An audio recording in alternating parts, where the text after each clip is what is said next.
Doctor, माझ्या मुलाला अपस्मार म्हणजे झटक्याचा आजार आहे. त्याला झटके कंट्रोल ठेवण्यासाठी औषध चालू आहे. तर या औषधाचा त्याच्या शरीरावर तर काही साईड इफेक्ट तर होणार नाही ना? माझे काही नातेवाईक सांगतात, की औषध घेऊ नको. जर जास्त वर्ष औषध घेतले, तर त्याच्या किडनी किंवा लिव्हर फेल होऊ शकतं. तर असे बरेचसे प्रश्न पालक मला विचारत असतात. आणि आपल्याला जर हा प्रश्न जर पडत असेल, तर हा व्हिडिओ तुम्ही नक्की पहा. तर मित्रांनो, तुम्ही जर माझ्या चॅनलवर प्रथमतः आला असेल, तर माझ्या चॅनलला सबस्क्राईब करा. आपल्याला हा व्हिडिओ आवडला असेल, तर लाईक करा आणि आपले काही कमेंट्स असेल, तर कमेंट बॉक्समध्ये लिहा. तर मित्रांनो, जेव्हा मी लहान मुलांना झटक्याचे औषध सुरू करतो, तर पालकांचा हा प्रश्न नक्कीच असतो, की ह्या औषधाचे काही साइड इफेक्ट असतात की नसतात. तर मित्रांनो, कसं असतं, की जे झटक्याचे औषध आहे, त्याचे म्हणजे खूप पासून संशोधन त्याच्यावर केलेलं असतं.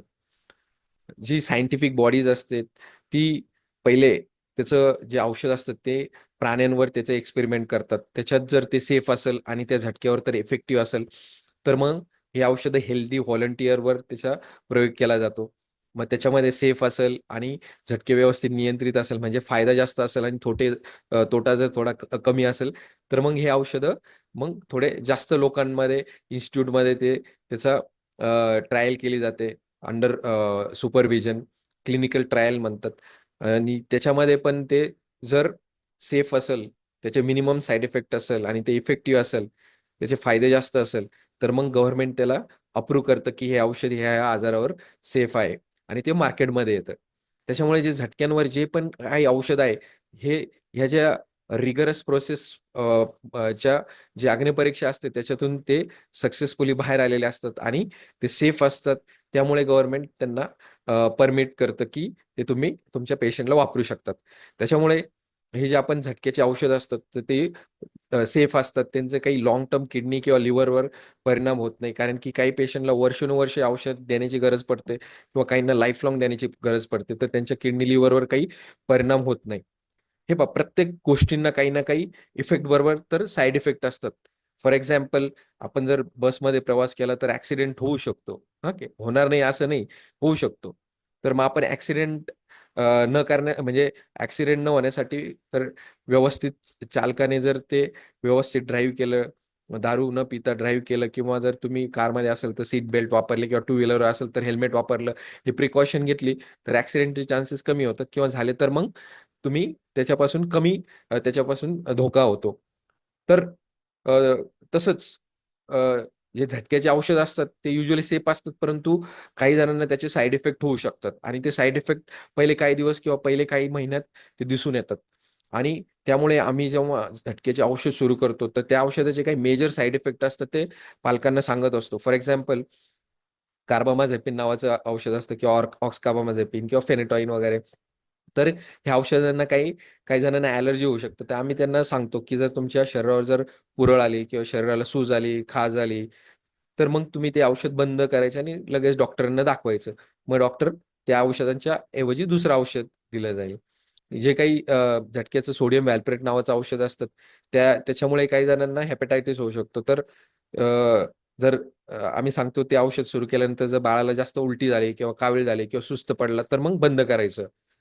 तर हे जे साइड इफेक्ट असतात, हे होण्याचे 1% to 2% चान्सेस असतात. सगळ्यांना होत नाही, परंतु आम्ही त्याची पूर्वकल्पना देत असतो, की असं-असं झालं तर तुम्ही ते बंद करून डॉक्टरांना दाखवायचं आणि डॉक्टर त्याऐवजी दुसरं औषध दिलं जाईल. त्याच्यामुळे हे जे झटक्याचे औषध असतात, हे पूर्णपणे सेफ असतात. त्यांचे लाँग टर्म काही किडनी, लिव्हरवर परिणाम होत नाही.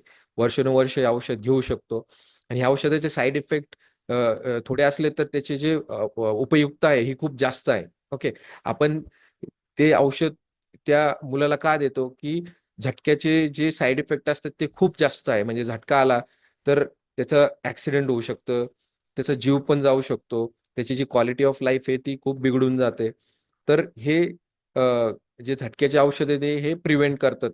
तर त्याचे फायदे खूप जास्त आहेत. त्याच्यामुळे जे काही थोडेफार साइड इफेक्ट असतात, ते तुम्ही डॉक्टरांच्या जर ऑब्झर्वेशन खाली रेग्युलर फॉलोअपमध्ये असाल, तर ते खूप मिनिमम होऊ शकतात आणि बऱ्याच जणांना ते होत नाही. मीन्स 98% जणांना युजुअली 90 to 95 8% जणांना काही साइड इफेक्ट होत नाही. 2-3% होऊ शकतात. म्हणजे कशाचे साइड इफेक्ट असतात. फॉर एक्झाम्पल काही जणांना शेंगदाण्याची ॲलर्जी असते. सगळे शेंगदाणा खातात. परंतु काही जणांना शेंगदाण्याने ॲलर्जी होऊन मरू पण शकतात. काही जणांना दुधाची ॲलर्जी असते आणि साखर तर सगळेच खातात आणि साखरमुळे तर डायबिटीज होतो, ब्लड प्रेशर होतं, लठ्ठपणा होतो. लाखो लोकं दररोज मरतात त्याच्यामुळे. परंतु आपण तरी खात असतो. ओके. तर त्याचं काही गरज पण नसते. म्हणजे साखरच्या शिवाय आपण जीवन जगू शकतो. तरी आपण साखर खात असतो. तर हे झटक्याचे औषध ते बाळाचा जीव वाचवण्यासाठी ते झटके प्रिव्हेंट कंट्रोल ठेवण्यासाठी दिले जातात. त्याची उपयुक्तता जास्त आहे. त्याच्यामुळे थोडेफार जे साइड इफेक्ट असते, तर ते तुम्ही ॲक्सेप्ट करायला हवे आणि सगळ्यांनाच होत नाही आणि जर तुम्ही रेग्युलर डॉक्टरांच्या फॉलोअपमध्ये असेल, तर ते पण चान्सेस मिनिमाइज होतात. तर थोडक्यात सांगायचं म्हणजे झटक्याचे औषध हे पूर्णपणे सेफ असतात. काही जणांना साइड इफेक्ट होऊ शकतात. ते तुम्ही डॉक्टरांना सांगून त्याऐवजी दुसरे औषध घेऊ शकतात. आणि आपले जे काही नातेवाईक असतात, की ते बऱ्याच वेळा मिसगाईड करतात, की हे नको घेऊ, ते नको घेऊ आणि मग पॅरेंट्स काय करतात, ते औषध बंद करतात आणि मग त्या बाळाला झटका येतो. त्याच्यात त्याचं म्हणजे ॲक्सिडेंट, जीव जाऊ शकतो, काही होऊ शकतं. तर त्याच्यामुळे नातेवाईकांचं ऐकू नका. तुम्हाला काही जे शंका असेल, तर ते तुम्ही तुमच्या डॉक्टरांना नक्की विचारा आणि झटक्याची औषध ही युज्युअली सेफ असतात. मित्रांनो, मला आशा आहे, की तुमचा जो प्रश्न होता, की झटक्याच्या औषधाचे काही साइड इफेक्ट असतात की नसतात आणि ते सेफ आहे का? त्याचं उत्तर मी दिले असेल. जर तुम्हाला हा व्हिडिओ आवडला असेल, तर माझ्या चॅनलला प्लीज सबस्क्राईब करा. या व्हिडिओला लाईक करा. आपले काही जे कमेंट्स असतील ते कमेंट बॉक्समध्ये लिहा आणि जनजागृतीसाठी लोकांमध्ये चा आजार, अपस्माराच्या आजाराचे जे काही कुप्रथा आहे, कुशंका आहे, मिसइन्फॉर्मेशन आहे, ती दूर करण्यासाठी हा व्हिडिओ तुम्ही जास्तीत जास्त लोकांना शेअर करा आणि हा व्हिडिओ पाहिल्याबद्दल खूप खूप धन्यवाद. आपला दिवस सुखकर हो.